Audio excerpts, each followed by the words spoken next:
అన్న అన్న ఏం లేదన్న, భరత్ తోటి మీకు ఏమైనా ప్రాబ్లమ్ అన్న? రడం భరత్ తోటి నాకు ప్రాబ్లం ఏరా? ఏం ప్రాబ్లం అన్న? ఇక నేను పర్సనల్ గా మాట్లాడతాను, ఫోన్ లో పర్సనల్ గా కాదన్న. ఇప్పుడు ఆయన మా ఆధ్వర్యంలో జాయిన్ అయ్యిండు, నేను ఒక మినిస్టర్ని. ఆయన జాయిన్ అయిన కోపం కాదు అసలు, యాటిట్యూడ్ నాకు నచ్చగానే. యాటిట్యూడ్ అంటే ఇన్ని సంవత్సరాల నుంచి మాకు పని చేస్తా ఉన్నాడు కదన్న, లేని యాటిట్యూడ్ ఇప్పుడు కొత్తగా ఇప్పుడు మీరు జాయిన్ చేసుకున్నారు, నేను ఇప్పుడు ఏం మాట్లాడతాను చెప్పు. అంత ముందు నాతో ఒక మాట, మీరు ఈ మాట అని ఉంటే నేను డెఫినెట్ గా మీ దగ్గరికి వచ్చి. ఇప్పుడు నన్ను మేయర్ ని జాయిన్ చేసుకున్నారు కాదన్న, నా దగ్గర మేయర్ ని జాయిన్ చేసుకున్నారు. మేయర్ జాయిన్ అయిన విషయం నాకు తెలియదు కదా. ఇప్పుడు ఆమె మీకు సంబంధం కాదు, నా కాన్స్టిట్యున్సీ ముచ్చడి చెప్తానా, నాకు తెలియకుండా మేయర్ ని జాయిన్ చేసుకున్నారు. ఇప్పుడు నా ఎంబడి నేను తిప్పుకుంటానా తిప్పుకుంటలేనా? కాంగ్రెస్ పార్టీ కోసమే కదా ఆయన తిరిగేది, వేరే దేనికోసమో కాదు కదా. ఈరోజు రాజ్ కుమార్ని తెలుసుకొని రాజ్ కుమార్ని లీడర్ని చేస్తా, భరత్ ఎవరు, భరత్ కొండమురళి వర్గము అని అంటే, ఇప్పుడు వర్గాలు పెట్టాలంటే మొత్తం పరకాల నియోజకవర్గం అంతా వర్గాలు చేద్దామంటే చేద్దామన్నా, మాకేం ప్రాబ్లం లేదు. మీరు వర్గాలు అనేటువంటి మాట మాట్లాడడం కరెక్ట్ కాదు. ఒక్కటి ఎప్పుడు కూడా నేను ఎక్కడ కించపరిచి మాట్లాడలేదు అన్న, నేను ఎప్పుడు కించపరిచి మాట్లాడలేదు అన్న.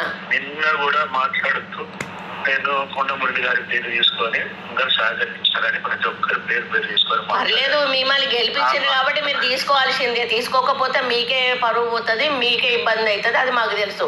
ఇప్పుడు భరత్ అనేవాడు, భరత్ కాదన్నా, కాదు కాదు, ఇది ఇక్కడితో తెగాలన్నా. ఎందుకు అనంటే మీరు ఒకరిని విడిగా చేసి మా వెంబడి ఉంటాను అనేటువంటి మాట చేసి ఇప్పుడు 30 ఏళ్ళ నుంచి ఉన్నటువంటి అభిమానాన్ని అయితే చంపుకోలేరు కదన్న వాళ్ళు. ఇప్పుడు మీకు పని చేయకపోతే మీరు అడగాలి, మీకు పని చేయ అన్న. సౌజన్యతో సహా వ్యతిరేకించారు వాళ్ళు. సౌజన్య సొక్కమా అన్న? సౌజన్యం అన్న సొక్కమా? సౌజన్యను ఎంపీపీ చేసింది మేము, ఎంపీపీ కావాల్సింది భరత్. అయినా కూడా ఇచ్చిన మాట కష్టపడదు. ఆవిడను ఎవరు దేకరన్న, కొండమురళి పేరుతోటే ఆమె దేకుతాండ్రు. ఆమె ఇప్పుడు మేము ఉంటే అవిశ్వాసం పెట్టి ఆమెను దింపేటోళ్ళం. అవసరం అయితే ఇప్పటికి కూడా మేము దింపడానికి వెనకాడం. అట్లాంటివి చేస్తే మాత్రం మొహమాటం లేకుండా చెప్తాను అన్న. ఆమె ఎవరన్నా అసలు సౌజన్యాన్ని, ఆమె ఎవరన్నా జనానికి ఎవరు పరిచయం చేసిండ్రు సౌజన్యాన్ని? ఎవరిని? అవసరం లేదన్నా మాకు. ఇప్పుడు మీతో కూర్చొని డిస్కస్ చేయాల్సిన అవసరం లేదు మాకు. ఈ భరత్ అనేటోన్ని అవమానపరచడము అంటే మమ్మల్ని అవమానపరచడము. మేము తీసుకున్న క్యాండిడేట్ మీరు యాక్సెప్ట్ చేస్తలేరు అంటే మమ్మల్ని అవమానపరచడము. మిమ్మల్ని అవమానపరుస్తాము, మీరు తీసుకున్న క్యాండిడేట్లు మాకు అవసరం లేదు అని మీరు సాఫ్ సీదా చెప్పండి.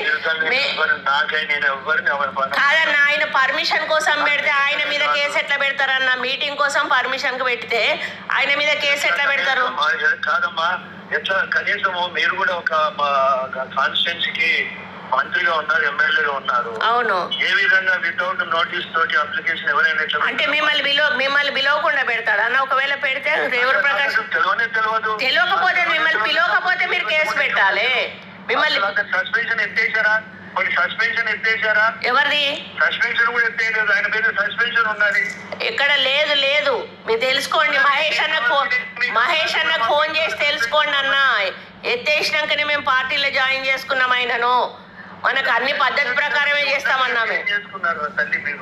ఏమన్నా ఇగో అన్నా, నువ్వు తల్లి అనుకుంటేనే మీరు చేసేదంతా చేస్తానన్నా, చెయ్యండి. దానివల్ల మాకు కాదు నష్టం. అదే నేను కూడా అన్నానే మాట్లాడుతున్నా, మాట్లాడుతానన్నా. నేను కూడా మిమ్మల్ని ఎక్కడ గౌరవాన్ని తగ్గించట్లేదు, తూలలేదు. కానీ కాదన్నా, ఇప్పుడు మమ్మల్ని నమ్మిన బంటూ అనొద్దు, అవసరం లేదు. నన్ను మామూలుగా సురేఖ అని పిలవండి, నాకు పెద్దోళ్ళు మీరు. అవును, కానీ ఇప్పుడు మీరు రాజ్ కుమార్ ని జాయిన్ చేసుకుంటారు కాదన్నా, రాజ్ కుమార్ ని జాయిన్ చేసుకుంటారు. రాజ్ కుమార్ పార్టీకి ఎంత నష్టం చేసిండు అనేది మీకు తెలియదా అన్న? మరి పార్టీ నుంచి ఉట్టిగానే మేము పంపించినాం ఆయనను. ఏదైనా మండల నాయకత్వం యాక్సెప్టెన్స్ తోటే చేస్తానరా అని చెయ్యను. ఇప్పుడు ఏ మండలి ఎవరు వాళ్ళు వద్దన్నోళ్ళు ఎవరు ఈయనను? ఇప్పుడు ఇక వాళ్ళ సౌజన్య ఏమైనా కాంగ్రెస్ పార్టీలో పుట్టి పెరిగిందా? ఆమె ఎన్నెన్ని ఎక్కడెక్కడ ధర్మారెడ్డి గారి దగ్గర పైసలు తీసుకుందో నేను చెప్పానా? అంతటి కుమ్మొక్క అయిపోయి చెప్పాలి నాన్న, చెరువుల కాడ కుంటల కాడ పైసలు తీసుకొని. అవును, మరి అట్లాంటి వాళ్ళు పార్టీలో ఉన్నప్పుడు పార్టీ కోసం 100% తెలివంది కాదు, మీకు తెలియడానికే చెప్తానా. సౌజన్య అన్నది అంటే సౌజన్య క్యారెక్టర్ గురించి చెప్తానా. ఆమె నెక్స్ట్ టైం మీకు ఎమ్మెల్యే క్యాండిడేట్ గా ఆమె ఆస్పరెంట్ గా ఉంటది. ఆమెకు అంత పిచ్చి, ఏది పదవి అంటే అంత పిచ్చి ఆమెకి, మీకు తెలుస్తలేదు ఆమె గురించి.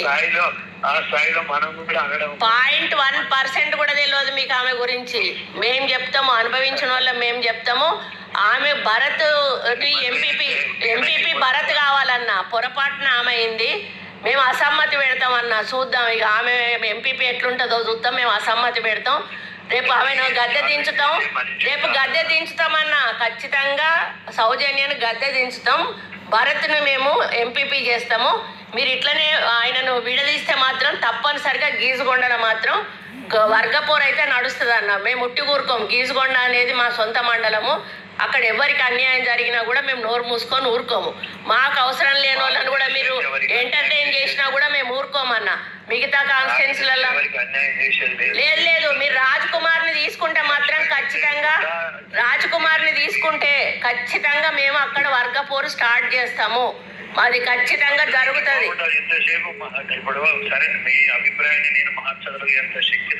ఎందుకు లేదన్నా, మీరు వద్దనుకుంటే ఇప్పుడు రాజ్ కుమార్ ని డ్రాప్ చేయొచ్చు, తీసుకోవాలనుకుంటే భరత్ను దగ్గరికి తీసుకోవచ్చు. మీకు గెలిచే శక్తే లేదు కాదన్నా. గెలిచే శక్తే లేనప్పుడు గెలిపించినాం కదన్నా. ఇప్పుడు ఈ శక్తి మీకు ఉన్నది కదా. రాజ్ కుమార్ వద్దని భరత్ను దగ్గరికి తీసుకునే శక్తి మీకు ఉన్నది కదా. దేవుడు ప్రకాష్ రెడ్డి అంటోడు 10 రోజుల ముందు వచ్చిండు. 100%, 1000%. ఈ రోజు మేము వద్దు అని అంటే కాంగ్రెస్ పార్టీలో మా వాళ్ళు అనేటోళ్ళు మీరు వెళ్ళే మీటింగ్లకు రారు. ఇప్పటికీ కూడా నేను చెప్తా ఉన్నా. అది ప్రతి మండలంలో ప్రతి గ్రామంలో మీరు అనుకుంటారు, ఎమ్మెల్యేగా అనుకుంటారు. ధమ్కి కాదన్నా, మీరు భరత్ను వేరు చేయడం నచ్చదు. ధమ్కి కాదన్నా, ఉన్నమాట చెప్తున్నా. మీరు భరత్ను వేరు చేస్తే మాత్రం ఊరుకోమన్నా. భరత్ను వేరు చేస్తే ఊరుకోము. నేను చెప్పేది వినండి, ధమ్కి కాదు. మీకు వాస్తవాలు చెప్తా ఉన్నాము. ఇట్లా జరిగితే అయ్యో బాబు, మీరు పెద్దోళ్ళు, మిమ్మల్ని ధమ్కి ఇచ్చేంత పెద్దదాన్ని నేను కాదు. జరగబోయే వాస్తవాల గురించి నేను చెప్తాను. భరత్ను పక్కకు పెట్టి రాజ్ కుమార్ని తీసుకుంటే చేస్తా కంపల్సరీ. ఇప్పుడు మా మనుషులకు అవమానం జరిగినప్పుడు మేము నోరు మూసుకొని కూర్చోం కదన్నా. ఇప్పుడు 30 ఏళ్ల నుంచి వాళ్ళు మాకు ఊడిగం చేసిండ్రు. 30 ఏళ్ల నుంచి ఊడిగం చేసిండ్రు మాకు. ధమ్కి అన్నా, ఉన్నమాట చెప్తానా నేను. ఆ సౌజన్య అనేది ఎవతన్నా, అది రంగులు మార్చే ఊసరవెల్లి. అదొక ఊసరవెల్లి. వెంకట్రామరెడ్డి గారు ఒక ఊసరవెల్లి, సౌజన్య ఒక ఊసరవెల్లి. వాళ్ళని మీరు సంకర పెట్టుకొని తిరుగుతా ఉన్నారు. ఎవరైతే పార్టీకి నేను ధమ్కి కాదు, జరుగుతుంది. వాస్తవాలు చెప్తున్నా. మేమేం చూసినామన్నా, మేము ఇంకా పెద్ద పెద్ద రాజకీయాలు చూసినాం. మేము కేసులు పెట్టించుకున్నాం, జైల్లోకి పోయినాం. దయాకర్ రావు అటువంటికే మేము భయపడలేదు. మాకు అవసరం లేదన్నా. ఎందుకు నాకు గౌరవమే అన్నా. మీరు భరత్ను గౌరవిస్తే చాలు. నాకు ఇంకేం అవసరం. నేను అది కాదు, మీరు భరత్ గురించి చెప్పిన, భరత్ను తీసుకోకపోతే అది జరుగుతుంది అని చెప్పిన. భరత్ను ఎందుకు తీసుకుంటలేరు అని అడుగుతున్నా. రాజ్ కుమార్ని ఎందుకు తీసుకుంటున్నారు అని అడుగుతున్నా. అరే, అది మా మండలం, సొంత మండలం. అది మా సొంత మండలంలో